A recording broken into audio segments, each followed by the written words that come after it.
Ang galing nyo lumapit sa mga tao, ang galing nyo lumapit sa mga botante. Pag magpapanahon na ng eleksyon, puro kayo tulungan nyo kami. Tapos pag nandiyan na kayo sa pwesto, sino tinutulungan ninyo?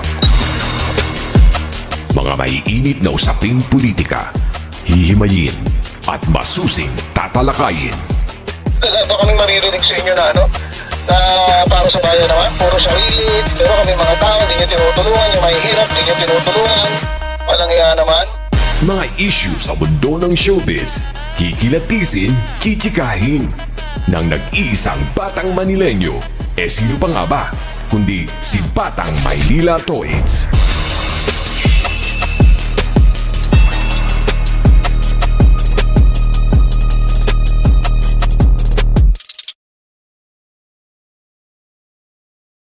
Okay, magandang umaga po sa inyong lahat mga kababayan. Batang Maynila Toits. Pag-usapan natin itong nasa ating screen. Ayan po, nakikita po sa screen ay si Amy Marcos kasama si Vice President Sara Duterte. At yan po yung sa YouTube channel ni Amy Marcos. At the moment, Amy. O yan. At dito kasi mga kababayan ay may tira itong si Sara Duterte dito kay First Lady Liza Araneta Marcos. Na although hindi nila sabihin na yun nga ang pinapatamaan obvious naman Alam naman natin itong nakaraan ng dalawa ng interviewin ni Anthony Taberna, itong si First Lady ay sinabihan niya na bad chat na sa kanya itong si Sara Duterte. At ngayon, may mga pasimpleng patama itong si Sara Duterte dito kay First Lady. At ito, dito sa programa ni Amy Marcos, ginagamit pa yung programa ni Amy Marcos para mapatamaan na kahit konti lang yung mga kumbaga pahapyaw na banat kay First Lady. Nabibigyan ng pagkakataon na pahapyaw na banatan ni Sara Duterte itong si First Lady sa pamamagitan ng programa ni Amy Marcos. So hindi natin alam kung ano talaga, pero meron kaya talagang sa tingin niyo, meron kaya talagang personal na hadwaan si Amy sa yung kanyang ano ba tawag doon? Kasi pag lalaki, bayaw di ba? Bilas, ibig sabihin, bilas ni Amy, si Liza Araneta Marcos. Hindi talaga kaya sila magkasundo sa totoong buhay, no? Personally. So, ginamit itong programa para pahapyaw lang naman. Hindi naman ito talagang masakit na banat, saka hindi naman nila binanggit kung sino yung pinapatamaan nila, pero obvious naman hindi naman tayo tanga para hindi natin malaman kung sino yung pinapatamaan nila. Kaya ayun lang napaisip ako, ano personal kaya talaga yung hidwaan ni Amy sa ni First Lady, o baka naman ganito talaga yung style ni Amy Marcos, kumbaga parang namamangka sa dalawang ilog. Di natin alam, baka namamangka sa dalawang ilog Ganun, mga style ng mga politiko di ba? Manalo lang Pero mo kahit kapatid mo nakapwesto presidente, pero medyo kakampi ka dun sa bumabanat sa kanya, sa pamilya nung bumabanat sa kapatid mo, tapos ikaw ay Marcos. Di ba parang weirdo, parang napaka-weird na ganun yung nangyayari. Marcos ka, tapos si Duterte, minumura si kapatid mo, which is isang Marcos din. So parang napaka-weirdo. Marcos ka ba talaga? Sabi nga nung iba, baka, naririnig ko lang, baka naman hindi naman talaga to talagang kapatid ni Bongbong Marcos. Baka iba, sabi na, iba daw tatay ni Amy. Hindi natin alam yun lang naman ay panay Marites. Pero, ayun nga mga kababayan, medyo para sa akin, hindi maganda yung gagamitin mo yung programa mo, tas masisira yung kapatid mo na presidente pa ngayon ng Pilipinas. Pakinggan natin itong nangyari diyan sa programa ni Amy. Na obvious naman na patama kay First Lady. Ito guys, pakinggan natin.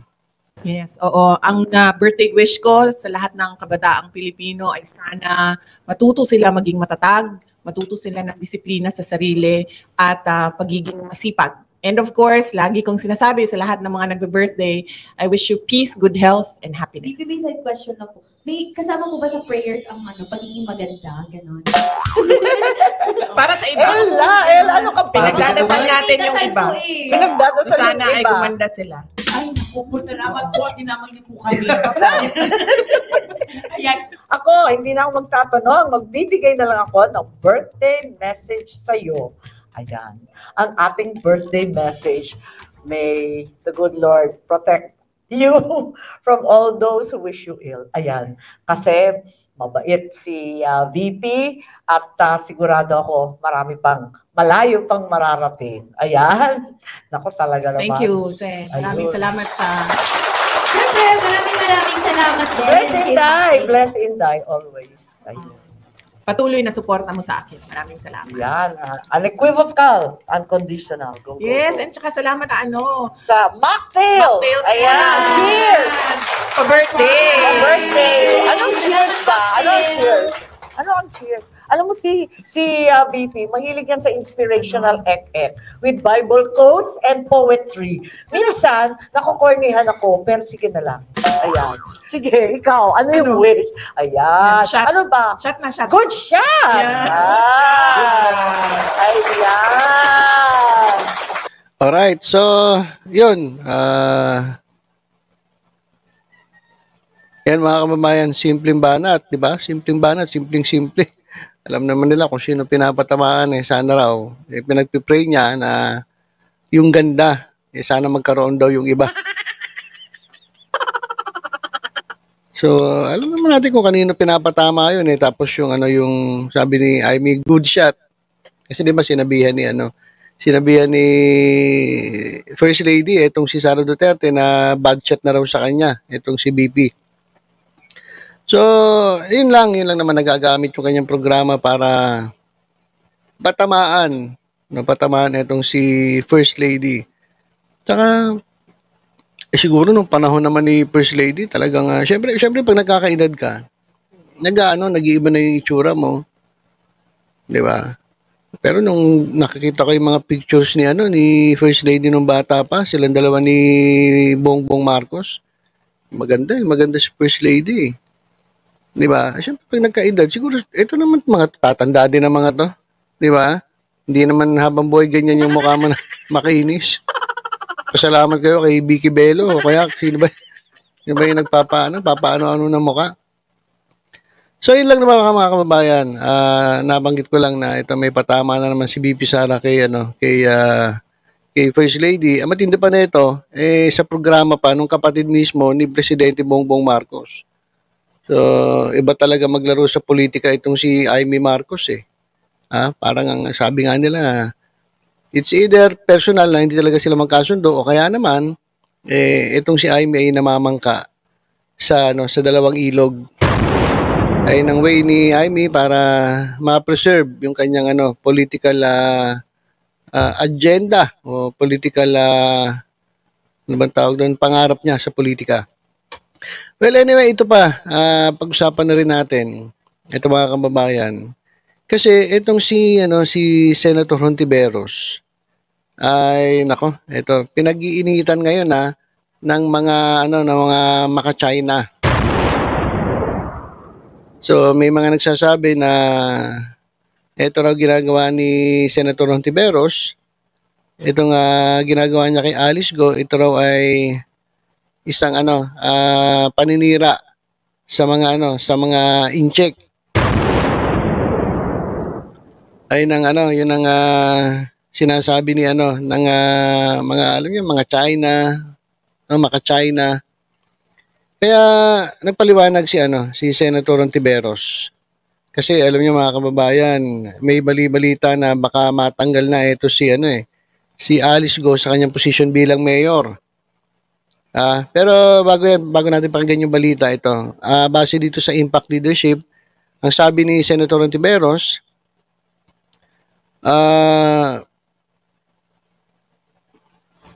dito sa card, sabi, this is not an attack on Filipinos of Chinese heritage. Kasi anong sinasabi, teka, parang binabanatan mo na ang mga Chinese Filipinos sa ginagawa mo. Pero sabi niya, hindi ito atake sa mga Filipinos of Chinese heritage. My own maternal great-grandmother was pure Chinese. So, meron pala siyang history ng, sa kanilang pamilya, may trace ng pagka-incheck. Yung pinaka-great-grandmother niya raw ay purong incheck. The revelations about Mayor Alice Go came out after evidence of her complicity in Pogo-related crimes. At ang ibang ebidensya galing mismo sa kanyang mga salita. This is not a witch hunt. This is not about politics. Teka, nakalimutan ko pala i-share sa inyo. Sorry. Ayan mga kababayan, yung binabasa ko. This is not a witch hunt. This is not about politics. This is about national security. Criminal Activities Accountability in Public Service, the rights and welfare of women and children, and the structural failure of our system to regulate Pogo as a business model. Ayan mga kababayan yung statement ni Senator Risa Ontiveros, ang Deputy Minority Leader dyan po sa Senado. So, etong mga hearings na ito, hindi po ito witch hunt. Walang pong witch hunt na nangyayari at hindi po ito about politics. Kinlarify ni Risa Ontiveros, itong ongoing Senate hearings concerning Bamban Tarlac Mayor Alice Go are not an attack on Filipinos of Chinese heritage. Kasi mismo sinabi niya na siya ay mayroong ding lahing incheck. Yung kanyang mother, yung lola ng kanyang lola, parang ganon, ay isa pong purong incheck. So, ayan mga kababayan, alam nyo, sa totoo lang kasi, kapag wala ka ma-issue sa isang tao, kagaya ni Senator Risa Ontiveros, hahanapan ka talaga ng butas ng mga maka-China. Alam naman natin kung sino yan. Kasi alam nyo si Harry Roque, sa totoo lang mga kababayan, kung napanood nyo si Harry Roque, ito si Harry Roque mga kababayan,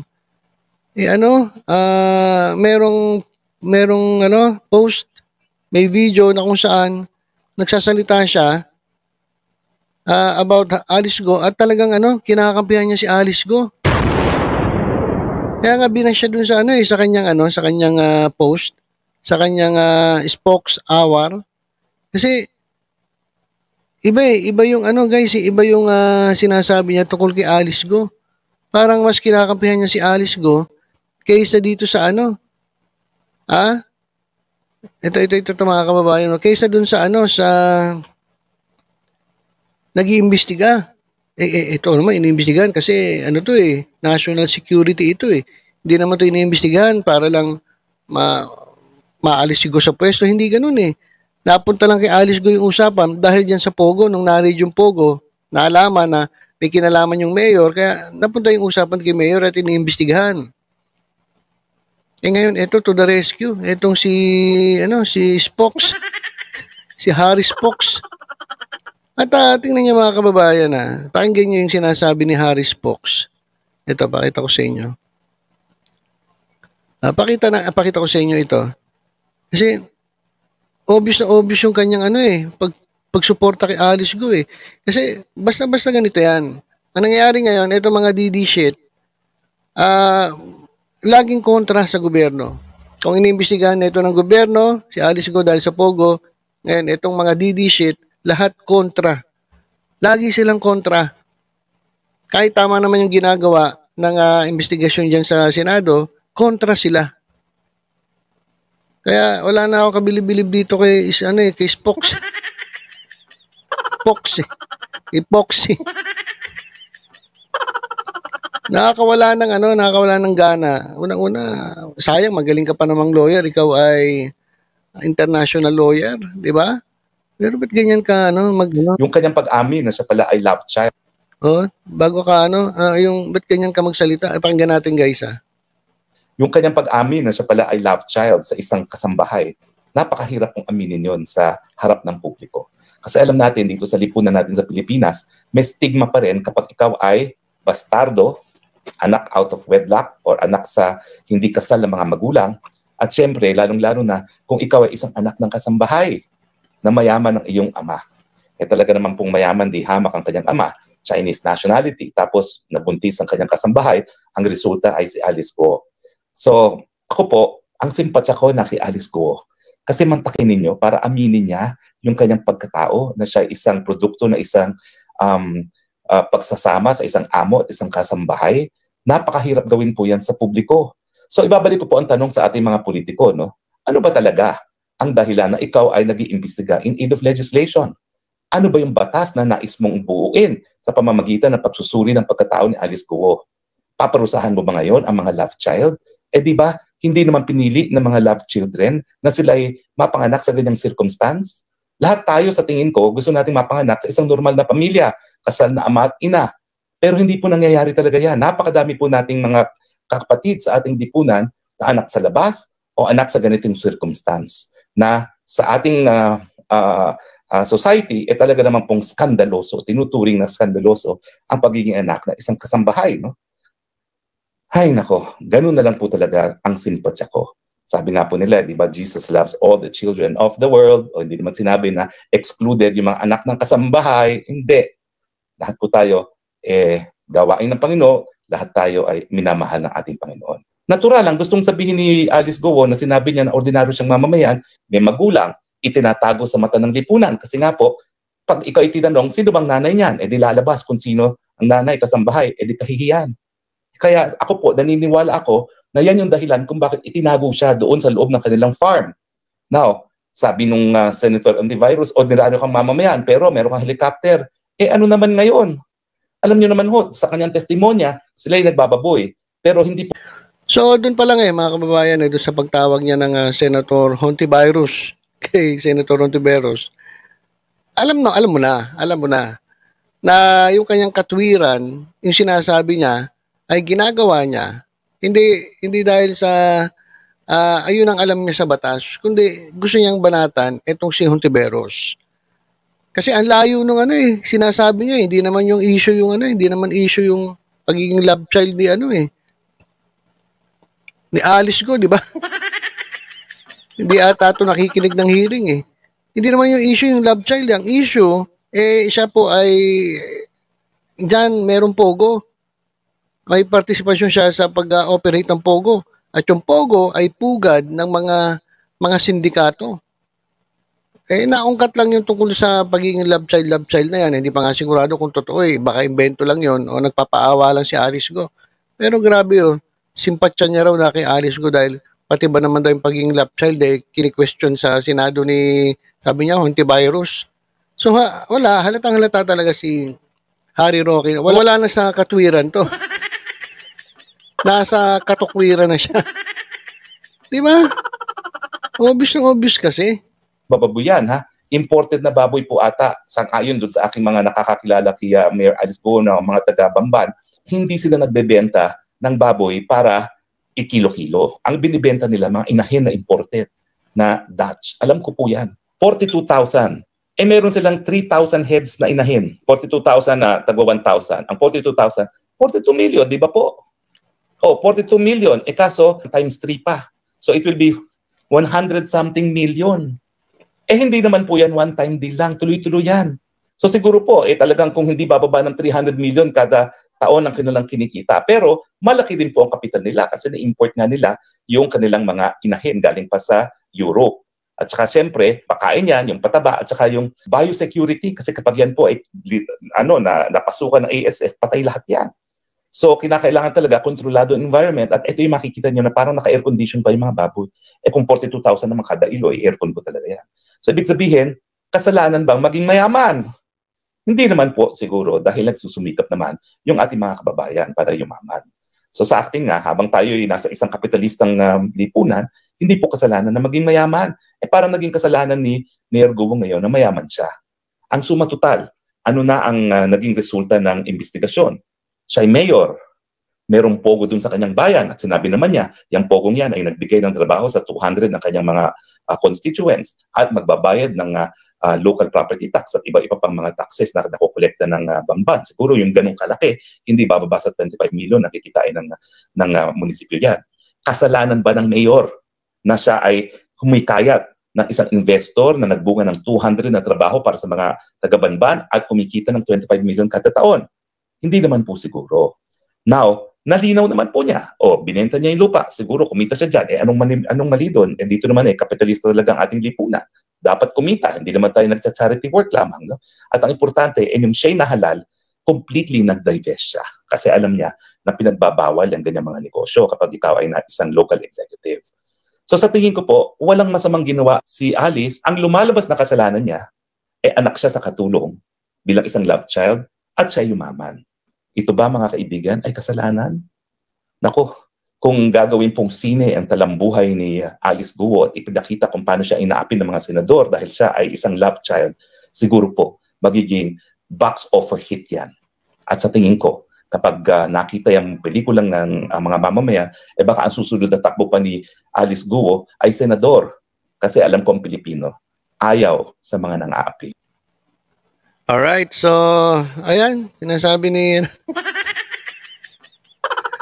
Halatang-halata si Harry Roque na talagang no? Mema lang makakontra lang Ito mga kababayan, sabi tuloy ng mga tao dito. Hindi ang pagiging love child ang issue dito, kundi ang pagiging Pilipino niya. Pilipino ba siya o Chinese? Yun lang naman yung ron. Ito sabi pa dito, dati okay pa tong si Roque, parang tumaas yung, ano ba to? Iba na sinasabi. Para namang sure kayo, attorney, na anak ng kasambahay si Mayor. Hindi kumpirmadong anak siya ng kasambahay dahil wala namang patunay. Saka na yang paawa sa tao. Pag napatunayan niyang anak nga siya ng kasambahay ng tatay niya dahil wala namang record. Para ka namang hindi lawyer. Di sa totoo lang mga kababayan, ito sinasabi ni Harry Roque, wala sa ayos mga kababayan Ayan halos lahat kinokontra siya Wala namang patunay na may ina siya sa Pilipinas dahil wala namang kakilanlan. At birth certificate, mga magulang niya sa Pilipinas. Kaya walang basihan na nag-i-exist yung sinasabi niyang ina niyang kasambahay. Ang masasabi ko dyan, scripted lang yan. Di ba, attorney? So, ayan mga kabayan, napakasimple lang. Halatang-halata naman itong si Harry Roque na ano lang, yung kanyang pag-amin talagang sa pala ay love child sa isang kasambahay. Napakahirap po. Talagang mema lang. At talagang galit siya kay Hontiveros, kaya ganun sinasabi niya. Na may pagtanggol niya lang, itong si Alice Guo, itong Incheck, alam niyo naman, itong mga to, maka-China to Kaya malamang, ito, isa to sa mga sumisira kay Hontiveros. Kinakarakter na assassinate na, yan na yung motibo, medyo sinisilip nila yung motibo. Kasi, obvious naman lumalabas yung katotohanan at na open, bumubukas sa publiko kung ano talaga yung kinasasangkutan ni Alice Guo dyan sa Pogo na pugad ng mga kriminal na pinag-ahanap dyan sa ibang bansa. So ilang mga kababayan yung ating update ngayon. Unang-una, binanata ni Sara Duterte, pasimpleng banat si First Lady First Lady Liza Araneta Marcos sa pamamagitan pa ng programa ng kapatid mismo ng presidente na si Amy Marcos. So ito medyo parang weirdo mga kababayan. Tapos ito namang si si Senator Risa Hontiveros naman ay hinahanapan ng butas at sinasabihan na ito raw ay ginagawa niya, sinasabi pinupolitika niya at inaatake niya itong mga Incheck o Filipinos of Chinese heritage, o mga Filipino-Chinese. Sabi niya hindi. Lumabas lang kasi na talagang base dun sa raid, after nung raid, lumabas na pangalan ni Alice Guo. So napunta lang sa kanya yung issue. Kasi nga, dahil dun sa Pogo, sa illegal na mga criminality criminal activities. At ito nga, sabi hindi to sa politics, this is about national security. Biruin mo si Harry Roque. Di ba lagi yung sinasabi, national security, ingatan natin yung bansa natin, ayaw natin magkagera kasi syempre national security. Tapos ngayon, kampi siya kay Go. Na may issue nga about national security. Di ba tulongges talaga to si Harry Roque. So, ito may kinalaman sa criminal activities, accountability in public service, rights and welfare of women and children, and the structural failure of our system to regulate the Pogo as a business model. So, yan po yung mga dahilan. Ngayon, binabanatan si Senate Deputy Minority Leader Risa Ontiveros kasi nga wala siguro silang makitang ibang issue laban kay Senator. So, ano po masasabi nyo dito, mga kababayan?